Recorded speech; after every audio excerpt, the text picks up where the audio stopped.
தயவு செஞ்சு pressure போட்டுக்காதீங்க, pressure எடுத்துக்காதீங்க, டென்ஷன் ஆகிக்காதீங்க, நீங்களே உங்கள் மேலே சந்தேகப்படாதீங்க, நெகட்டிவிட்டியை கொண்டு வந்துடாதீங்க. பாசிட்டிவாக இருங்க, ஹாப்பியாக இருங்க, முழு ஈடுபாட்டோடு ப்ரிப்பேர் பண்ணுங்க. பெரிய ஜாம்பவான்கள்லாம் இருக்கிறாங்க, அவங்களுக்கு எல்லாம் தெரியும். அந்த ப்ராசஸ்க்கு சரண்டர் ஆயிடும். தண்ணி மாதிரி போங்க, அது எங்கே இழுத்துட்டு போதோ தண்ணி இழுத்துட்டு போகும். ஏன்னா இயற்கையினுடைய நியதி தண்ணி கீழே போய்த்தாங்க ஆகும். அதனால் உங்களுக்கு இந்த ஒரு ஆண்டு ப்ரிப்பரேஷன் முழுவதும் அற்புதமாக இருக்க வேண்டும். ஹெல்தியாக இருக்கணும், நீங்கள் எக்ஸாமினேஷன் நேரத்தில் பக்காவாக இருக்கணும். நீங்கள் உங்கள் body shape, mental mind set, healthiness எல்லாம் பக்காவாக அந்த ஒரு மாதம் உங்களுக்கு இருக்கணும். அதெல்லாம் ஆண்டவனுடைய அருள் உங்களுக்கு இருக்கணும். இந்த நாட்டுக்கு நீங்கள் பணியாற்றணும், அரசியலமைப்பு சட்டத்தை இன்னும் பலப்படுத்தணும். இந்த நாடு உங்களால் வலிமை பெற வேண்டும். இதெல்லாம் நீங்கள் செய்வீங்கன்ற முழு நம்பிக்கை எனக்கு இருக்குது. இது எல்லாத்தையும் தாண்டிங்கன்னா என்னை மாதிரி சில ஆட்களும் அங்கங்கே சுற்றிக்கிட்டு இருக்கும். ரவீந்திரன் சாருக்கு என்னை பற்றி ரொம்ப நல்லா தெரியுங்க. கடைசியாக தூரம் முடிச்சுக்கிறேன். 2010 லக்னோவில் MBA படிக்கும் பொழுது ஒரு பெரிய உந்துதல் இந்த நவம்பர் 26 அட்டாக். அப்போ அவர் ட்ரெயின் பிடிச்சி ரவீந்திரன் சாரை போய் வாஜிராமன் ரவியில் பார்க்குறேன்.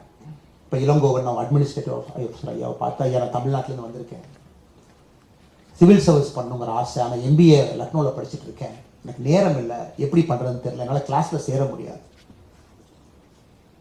அப்போ அவர் வந்து ஐயாவை பார்க்க சொன்னாங்க. நான் சொல்கிறது 2010, which is 14 years before. அது ஐயா கூட மறந்துருக்கலாம். புக்ஸ் எல்லாம் நீங்கள் எடுத்து கொஞ்சம் படிங்க, உங்களால் கிளாஸுக்கு வர முடியல பரவாயில்லை, நோட்ஸ் எல்லாம் வாங்கிக்கோங்க, கிளாஸ் ரூம் நோட்ஸ் எல்லாம் யாருக்கு வாங்கி நீங்கள் படிங்க, முடிகிறப்ப வாங்க அப்படின்னு. ஸோ அவங்களுடைய நோட்ஸை வாங்கிட்டு போயிங்க, படிப்பேன். லக்னோவுக்கு எடுத்துகிட்டு போய் 2 வாரத்துக்கு ஒரு முறை வந்து நோட்ஸை கலெக்ட் பண்ணிட்டு போய் என்னோட ரூமில் உட்காந்து படிப்பேன். என்னோட MBAவும் படிக்கணும், சிவில் சர்வீஸும் ப்ரிப்பேர் பண்ணணும். ஸோ MBA படிக்கவே கிராக் பண்ணுறக்கு ஒரு வாய்ப்பு. மெயின்ஸ் அப்போவே லக்னோவில் எழுதுனாங்க, கிராக் ஆயிடுச்சு. அதுக்கப்புறம் மறுபடியும் கிளம்பி வந்து ஐயாவை பார்த்தேன்.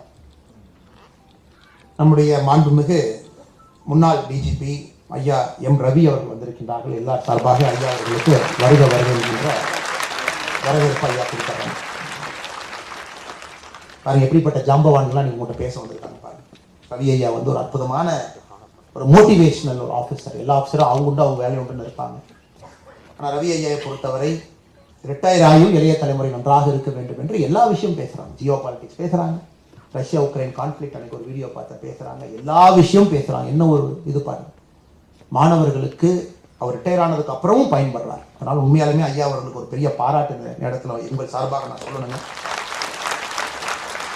ரவீந்திரன் சார் என்னோட MBA முடிச்சுட்டு ஐயாவை போய் பார்க்குறேன் டெல்லியில். அப்போ இன்டர்வியூ கால் வந்திருக்கு. அப்போ ரவீந்திரன் சார் சொன்னார், ஒன்றும் கவலைப்படாதீங்க, ஒரு மார்க் இன்டர்வியூ ஒரு 3 செஷன் நான் கொடுக்குறேன், நீங்கள் அட்டன் பண்ணுங்க அப்படின்னாரு. ஃபர்ஸ்ட் மார்க் இன்டர்வியூ ஐயா கேள்வி கேட்குறாரு, நான் பதில் சொல்கிறேன் ஐயாவோட சேம்பரில். உடனே என்னை பார்த்துட்டு சொன்னார், நீங்கள் மறந்துட்டு தெரியலிங்க, சொன்னார், தம்பி நீங்கள் நல்ல மார்க் வாங்குவீங்க தம்பி அப்படின்னு சொல்லிட்டு அப்படியே பார்த்தார்.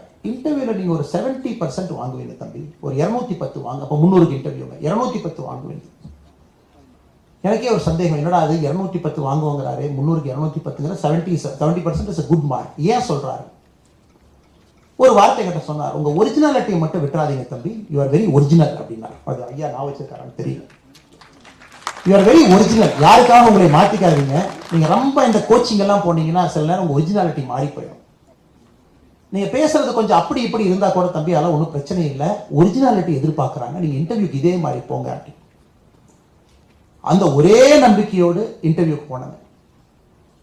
இன்டர்வியூவில் எனக்கு கிடைத்த மதிப்பெண் வந்து 240, 80%, 80%. திரும்ப நான் வாஜிராம் ஐயா ரவீந்திரன் ஐயா வந்து பார்க்குறேன், சார் 80% இன்டர்வியூ ஸ்கோர். ஆனால் இன்டர்வியூ ஸ்கோர்னால மட்டும்தான் நான் சிவில் சர்வீஸ்குள்ளேயே போனேங்க. அவர் சொன்னார், ஆமாம் நான் எதிர்பார்த்தேன், பட் 80% சில பேருக்கு கொடுப்பாங்க, மேக்ஸிமம் கொடுக்க மாட்டாங்க அப்படின்னு. அந்த லெசனை தான் இப்போ நான் உங்களுக்கு சொல்லணும்னு நினைக்கிறேங்க. ஒரிஜினலாக இருங்க, பி ஒரிஜினல், பி ஒரிஜினல். பெருசாக உங்களை மாற்றிக்காதீங்க. அப்படியே ரொம்ப அப்படியே உங்களை ஷேப் பண்ணி அதை பண்ணி இதை பண்ணி நீங்கள் ஏதோ ஒரு பதில் சொல்லணும்னு நினைப்பீங்க, நாங்கள்லாம் சேர்ந்து உங்களை போட்டு குழப்பி இந்த பதில் சொன்னால் தான் அவங்க ஏற்றுக்குவாங்க அப்படின்லாம் சொல்லாதீங்க. மனசாட்சிப்படி நம்ம எல்லோரும் அரசியலமைப்பு சட்டத்துக்கு கீழே இருக்கோம், அதை மீறாதீங்க. மனசாட்சிப்படி நாம் எல்லோரும் மக்களுக்கு உதவி செய்வதற்காக இங்கே வந்திருக்கின்றோம். அதை மீறாது. மனசாட்சிப்படி நம்ம எல்லோருமே ஒரு சிவில் சர்வெண்டாக வரும் பொழுது மக்கள் நமக்கு மேல அப்படிங்கிற ஆட்டிடியூட வர்றோம். இதை மறந்து இந்த மூன்றுக்குள்ள என்ன வேணாலும் பதில் சொல்லுங்க அப்படிங்கிறது தான் என்னுடைய விஷயம். அதனால் அன்னைக்கு ரவீந்திரன் ஐயா வந்து எனக்கு ஒரு பெரிய ஊக்கத்தை கொடுத்தாங்க. இன்னைக்கு உங்களுக்கு அந்த ஊக்கத்தை கொடுப்பாங்க. அதனால் நிறைய பேரை நீங்க சிவில் சர்வீஸ்ல சாதிக்கணும், பெரிய ஒரு ஆளுமைகளாக வரணும். எங்கே இருந்தாலும் ஒரு தமிழனாக உங்களுடைய அடையாளம் இந்தியா முழுவதும் பரவி கிடக்கணும்.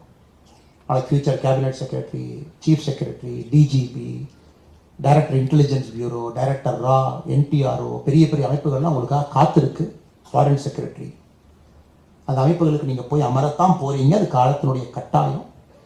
அதனால் ஒரு நல்ல ஒரு பெரிய ஒரு அடையாளத்தோடு நீங்கள் பணி செய்யணும். மக்களுக்கு நல்லா உங்களுடைய பணி மக்களுக்கு பயன்படணும். அதனால் எல்லோரும் சாதிக்க வேண்டும் என்று எல்லாம் வல்ல இறைவனை, அல்லாஹ்வை, ஜீசஸ் கிரைஸ்ட, எல்லா 1,00,000க்கும் மேற்பட்ட இந்து கடவுளை வேண்டிக்கிறேன்.